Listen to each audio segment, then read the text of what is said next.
এবং আমরা যেটা জানি ফুটবল জিনিসটাই crazy, like in club football in Europe. আপনি ওই এনভায়রনমেন্ট থেকে বেড়ে উঠেছেন, আপনার এরকম কোনো ক্রেজিয়েস্ট মোমেন্ট ওয়ার্ল্ড কাপ ঘিরে বা ফুটবল ঘিরে যেটা আপনি শেয়ার করতে চান আমাদের সঙ্গে বলতে পারেন? না, লাস্ট ওয়ার্ল্ড কাপ আমি আমি বাংলাদেশে ছিলাম। After Brazil lost the quarter finals against Croatia. তো ওই সময় আমি রাস্তা মাথায় দেখলাম দুইটা গ্রুপ মারামারি করছে। ওকে। সো আর্জেন্টিনা ফ্যান্স ওরা ট্রোল করতেছে ব্রাজিলের ফ্যান। সো ব্রাজিলের ফ্যান তো অবশ্যই ওরা আর বাংলাদেশ তো extreme. So it ended a big massive brawl, মানে সবাই 22 বিশ্বকাপের কথা বললেনই, এই ওয়ার্ল্ড কাপে একটা অদ্ভুত ঘটনা ঘটেছে, বাংলাদেশ সারা পৃথিবীর নজর কেড়েছে। এই ধরুন ফ্যান হিসেবেই আপনি জানেন যে ফিফা তাদেরকে আলাদা করে ইয়ে করেছে। এই জিনিসটা মানে হাউ ডু ইউ ফিল বা হাউ ডু ইউ মানে এটাকে আপনি কিভাবে অ্যাসেস করবেন বাংলাদেশের এই দর্শকদের ফুটবল পাগলামিকে? না, ইটস আউটস্ট্যান্ডিং। আপনি দেখেন ওয়ার্ল্ড কাপের সময় প্রত্যেক বিল্ডিং দেখবেন একটা ফ্ল্যাগ আছে। হ্যাঁ, আপনি চিন্তা করেন যদি বাংলাদেশ একদিন ফুটবল ওয়ার্ল্ড কাপ খেলবে, তাহলে ব্রাজিল ফ্যান কি ব্রাজিল সাপোর্ট করবে না বাংলাদেশে সাপোর্ট করবেন? আমি এটা চিন্তা করছি।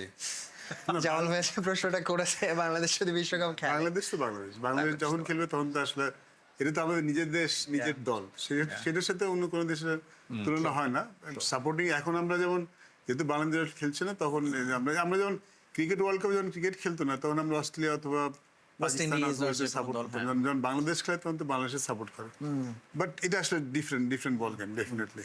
বাট আপনার এরকম কোনো হার্ট ব্রেক আছে সোহন ভাই খেলা দেখতে গিয়ে? যেমন ধরুন লেটস সে 98টাকেই মনে করা হয় ব্রাজিলের, ইট ওয়াজ অবভিয়াস, সবাই ধরে নিয়েছিল ফেভারিট বিশ্বকাপ জিতবে, কিন্তু ওয়ার্ল্ড কাপ ফাইনালে আপনার আসলে পরে কি ডাক্তারের কাছে যেতে হয়েছিল কিনা? আমি জানি আপনি কি বলতে চাচ্ছেন, আই আন্ডারস্ট্যান্ড। ওইটা আসলে হার্ট ব্রেকিং ছিল, ওইটা আসলে হার্ট ব্রেকিং ছিল, কারণ আমার মনে আছে ওইটা প্রবাবলি আমরা 4 বন্ধু মিলে অবভিয়াসলি প্রোগ্রাম করে গিয়েছি খেলা দেখতে। বড় একটা হাউসে রেস্টুরেন্টে আমরা সব প্ল্যান করে গিয়েছি। প্ল্যান শেষ করে সেরি খেয়ে বাসায় ফিরবো, তো আমাদের অত যেতে হয়নি, আমরা 15 মিনিট পরে বের হয়ে গেছি আমি খেলাটা দেখে। লুক, ব্রাজিলের সাপোর্টার বিরোধী প্রথমে যেটা বললাম, ব্রাজিল যে এইভাবে স্টাইলে ফুটবল খেলে একদম শুরু থেকে ওই মাথার মধ্যে গেঁথে যায় না, ওইটাই ওইরকম। ব্রাজিল হারুক, কিন্তু ব্রাজিলের খেলার স্টাইলটা তো ভালো লাগে আমার আসলে, এটা এই জন্য ব্রাজিল সাপোর্ট। কিন্তু ভাই এই স্টাইল দিয়ে তো কোনো কাজ হচ্ছে না এখন। কাজ 5 বার হয়েছে, ওটা তো অনেক আগে, 2002 লাস্ট। না তারপর আমরা অন্য দলকে সুযোগ দিয়েছি।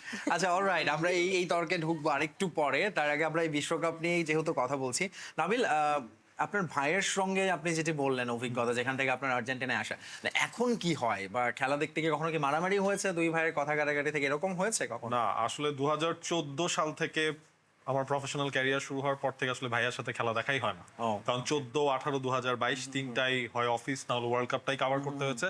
সো ওই জিনিসটা হয় না। বাট ধরেন লাস্ট ওয়ার্ল্ড কাপে যেমন ব্রাজিল আগে, আর্জেন্টিনার আগে ব্রাজিল হেরে গেল, তো আমি কাতারে বসে হচ্ছে গিয়ে তাকে ঠিকই পোক করা শুরু করে এই জিনিসটা এখনো কন্টিনিউ হয়। সাবিনা, একটু আপনার কাছে যেটা আমি যদি এখন জানতে চাই যে আপনার সবচেয়ে ইন্টারেস্টিং মেমোরি কোনটা, বা যেটাকে আপনি মনে করেন 2022 ওয়ার্ল্ড কাপ ফাইনাল নিশ্চয়ই সেখানে আসবে। ওটা আছে, কিন্তু বেশ ভালো মেমোরি আছে হচ্ছে 18টাই।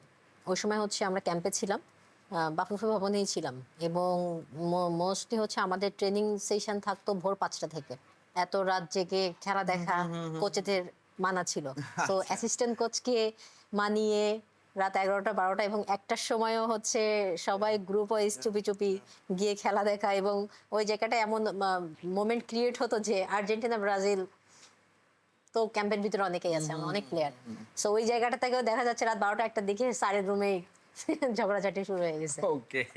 Okay right. মাশা যেটি বলছিলেন, আপনার ফ্যামিলি তো এরকম ভাগ হয়ে যায়, যেটা আসলে কতটা সিরিয়াস হয়ে যায়, এবং সেই ক্ষেত্রে আসলে কেউ কি থাকে কিনা তখন রেফারির ভূমিকা নেয় থামানোর জন্য? না ওইরকম সিরিয়াস হয় না, বাট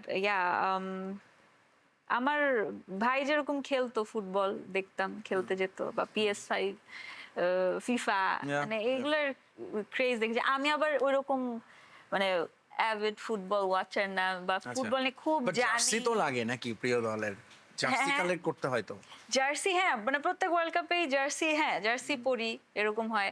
ভালোই লাগে যখন ডিবেট করি, যারা হচ্ছে অপোনেন্ট দল তাদের সাথে আর কি একটু তর্ক বিতর্কতে যেতে, এটা আই থিঙ্ক এটা একটা সেলিব্রেশনেরও পার্ট। জামাল ভাই, আপনার কাছে এরকম কতগুলো জার্সি আছে কালেকশনে, একটু বলবেন? নিশ্চয় প্রিয় দলের সব। আমার একটা আর্জেন্টিনা জার্সি আছে অ্যাকচুয়ালি, ওইটা হচ্ছে 94 মারাদোনা 10 নম্বর রেট্রো জার্সি একদম বলতে হয় হ্যাঁ এটা একদম retro so 98 I think quarter final na round of 16 England versus Argentina so I was cheering for Beckham I was a Manchester United fan chotobala and I was a Beckham fan okay so because of Diego Simeone উনি আজকে Atletico Madrid coach so because of him Beckham got red card so my anger for Argentina grew even more এই সময় so that was also a memorable for me yeah